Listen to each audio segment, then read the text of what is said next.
La investigación del profesor Puse y de diversos otros investigadores ha concluido que la principal tarea del Consejo de Administración debe ser la de crear un valor en la empresa. Una de las tareas principales en este sentido es la participación en la estrategia del Consejo y la articulación de la misión de la firma, el desarrollo de la estrategia de la empresa y el establecimiento de directrices para la aplicación y control efectivo de la estrategia decidida en el seno del Consejo. Para cumplir con esta tarea, los miembros del Consejo necesitan poseer y aplicar sus valiosos conocimientos y experiencia.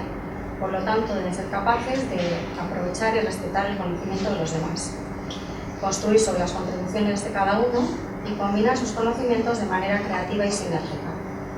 Para entender el proceso de creación de valor, por lo tanto, es necesario analizar la dinámica del equipo de creación de valor, que es el Consejo en sí mismo, y tener una efectividad y una eficacia entre todos los miembros del mismo. Nos gustaría entonces que compartierais con nosotros desde vuestra experiencia cómo veis el papel del Consejo en la creación de valor y cómo debe utilizarse y desarrollarse los consejos para maximizar dicha creación de valor en el seno de nuestras empresas. Vale, muchas gracias. Bueno, es una pregunta que daría mucha extensión. Voy a intentar ser muy breve. Por supuesto que el consejo debe tener valor. Aquello que no tenga valor no debe existir, al menos en el mundo empresarial. Eso primero. Nosotros pensamos que, y evidentemente hay regulaciones en países distintos, no voy a hablar en detalle de ello, pero hay que tener en cuenta siempre la regulación que existe en ese sector o en ese país. Para mí lo más importante es que el board, los consejos representan a los propietarios de la empresa. Ese propietario puede ser único, puede ser paritario, puede ser tripartito, puede ser multidisciplinar, y eso es muy importante, que ese board sea capaz de estructurar también, que sea representar esa variedad en la propiedad de la empresa. Pero tampoco debe ser una extensión sin más de lo que sería el comité ejecutivo o el ESCO. Debe aportar valor diferencial en lo que yo quizás resumiría en los tiempos. No es lo mismo también en una situación de crisis que en una situación de gran crecimiento de mercado, pero en los tiempos de aplicación de su salida, de su entrega, de su valor, debe tener en cuenta que el día a día debe ser del comité ejecutivo, salvo si hay una crisis o un retiro, donde evidentemente todos se tienen más para sobrevivir en ese momento. Pero sobre todo debe ser capaz de aportar ese valor diferencial en los tiempos de ejecución. Y tiene que complementar, facilitar también, controlar el tema de la regulación, pero sobre todo debe retar a que las decisiones que tiene el comité ejecutivo en ese día a día lleven a la empresa no solamente a los objetivos a corto. Todos sabemos que cada trimestre es el más importante de nuestra vida.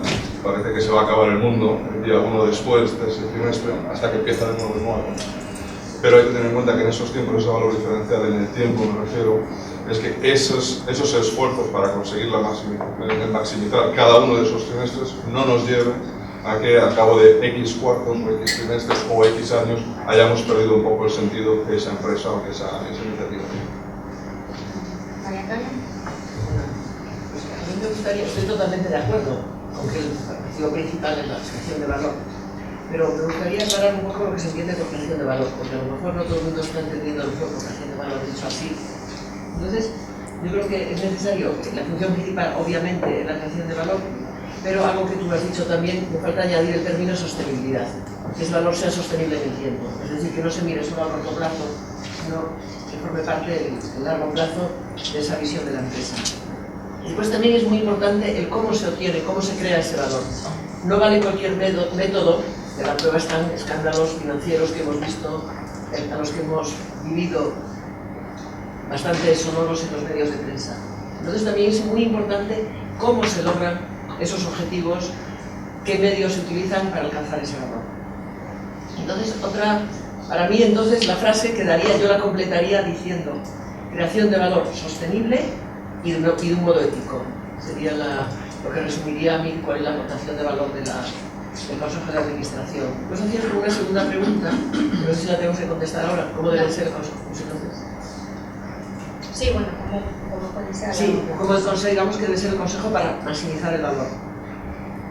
Debe representar la realidad de la empresa. La realidad de la empresa creo que es algo más que los propietarios. ¿Y por qué digo algo más que los propietarios? Aunque supone que son los propietarios, las empresas son organismos vivos. Como son organismos vivos, quiere decir que viven momentos y etapas diferentes. Entonces, como son etapas diferentes, hay que buscar el talento que mejor pueda gestionar el momento en el que se encuentra la empresa. Y entonces lo ideal sería que fuesen personas que hayan vivido, o mejor aún que hayan gestionado situaciones similares, sea una situación de un M&A, de una crisis, de un crecimiento, de una expansión internacional, en función de los retos que tenga. Y entonces esto me lleva a una reflexión adicional como deben ser los consejos. Creo que los consejeros tienen que tener fecha de caducidad, porque uno es bueno en algo durante un tiempo, después habrá otras personas que lo podrán hacer mejor. Entonces, para mí eso es una condición. Y después otra cosa, que estamos totalmente de acuerdo, tú lo dices en el resumen, es que una de las funciones del consejo es la misión, la estrategia y todo eso. Pero los responsables de la implementación y la ejecución de esa estrategia son los consejeros delegados. Entonces, una de las funciones primordiales que tiene el consejo es la selección del consejero. Y entonces, si tiene que ser la selección del consejero una de las funciones principales, un debate que ha habido, y yo creo que las cosas están más claras, la legislación ha ido por ahí, la normativa, es la separación entre las funciones de chairman y de CEO. Eso para el buen gobierno, yo creo que un buen gobierno empieza por ahí, por esa separación de funciones, y además relacionado totalmente con la montación de valor. Muy bien, muchas gracias, María Antonia. Bueno, estoy básicamente de acuerdo con todo lo que se ha dicho hasta ahora. En aras de no repetir, sí quería hacer una reflexión de cara a que sí, el consejo es clave en la creación de valor en la compañía. Y hay tres formas en las que el consejo, en mi opinión, puede influir. La primera de ellas es con una composición adecuada, que se ha mencionado previamente. Cada compañía precisa un perfil diferente de consejeros, de tal manera que en conjunto formen un equipo que dé respuesta a las necesidades, a los riesgos y a la estrategia que la compañía diseña. Por lo tanto, el arranque de creación de valor empieza por una composición adecuada del consejo. El segundo aspecto que me gustaría resaltar sería en cuanto a la dinámica de funcionamiento. Yo voy a poner algunos ejemplos así como muy prácticos de mi experiencia como consejera. Para aportar valor es necesario que se produzca la documentación, que se cuelgue a tiempo, que se pueda analizar. Es decir, hay que facilitar a los consejeros el que creen valor con sus aportaciones, con sus exámenes y con su diagnóstico, y así puedan participar de forma activa en lo que es la decisión y la toma de decisiones a largo plazo de la compañía.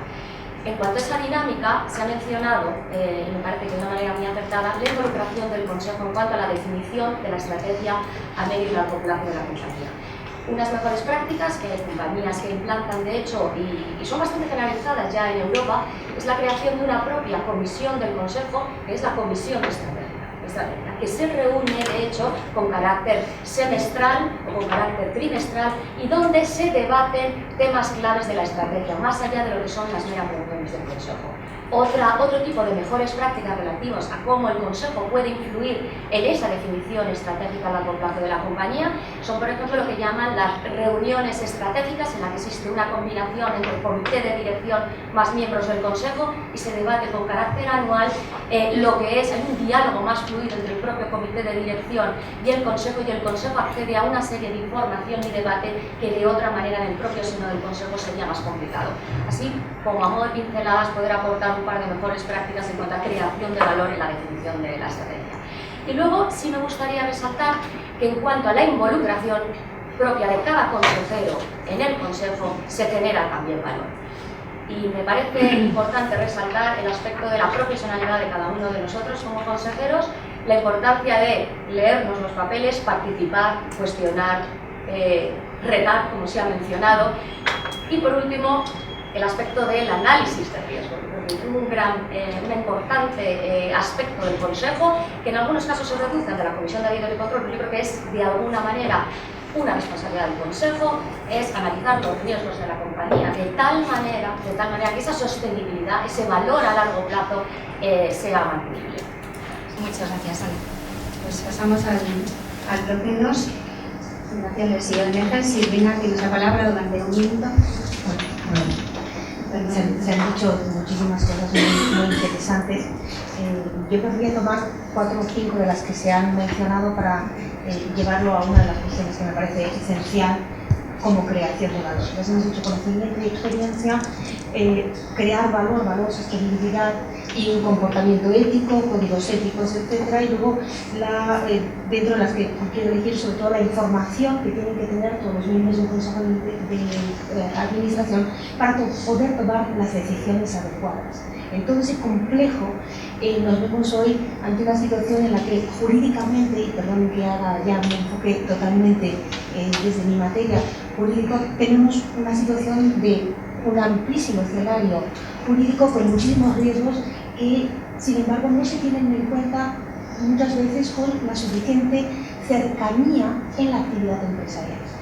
Por ejemplo, toda la reforma que ha habido en el ámbito del derecho penal y las exigencias que hay en la valoración y análisis de riesgo, que son las que hacen a esta sostenibilidad y a la posibilidad de tomar las decisiones correctas por parte de los miembros del Consejo de Administración, pues generan un escenario muy lejano a la actividad cotidiana de la creación del valor económico de la empresa, que no solamente es ese, y por lo tanto yo creo que lo que hay que tener es además muy claro que la creación del valor de una empresa y del Consejo de Administración está sustancialmente, además de todas las cuestiones estratégicas, un punto importante es que se vuelva un gobierno corporativo basado sustancialmente en la cultura de cumplimiento.